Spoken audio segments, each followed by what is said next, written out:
পিঠে খাবার মরশুম চলে এসছে, আর বাড়িতে পিঠে হবে না তা তো হতে পারে না। সকালে ঘুম থেকে উঠেই দেখি আমার মা এক হাঁড়ি দুধ বসিয়ে দিয়েছে, আর তার সাথে সাথে একা নিজের হাতেই নারকেল ভাঙা কোটা সব স্টার্ট করে দিয়েছে। তারপরে এখানে নারকেলে গুড় দিয়ে ভালো করে মাখিয়ে সেটাকে আবার উনুনে বসিয়েও দিয়েছে।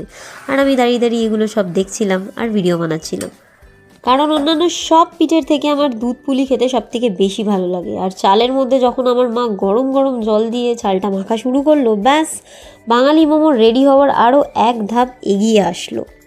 আর এই পিঠের সবথেকে বেস্ট পার্ট যেটা আমার লাগে সেটা হলো এই ছোট্ট ছোট্ট চালের গুঁড়ি দিয়ে তৈরি করা, যেটা খেতেও আমার সবথেকে বেশি ভালো লাগে আর তৈরি করতেও। সেটাকে আমরা চলতি ভাষায় চুষি বলি, তোমরা কি বলো অবশ্যই জানিও।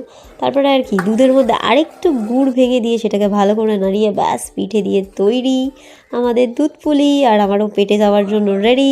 চলো আজকের মতো আমি পিঠেটা এখানেই এনজয় করি, দেখা হবে অন্য একটা ব্লগে। টাটা।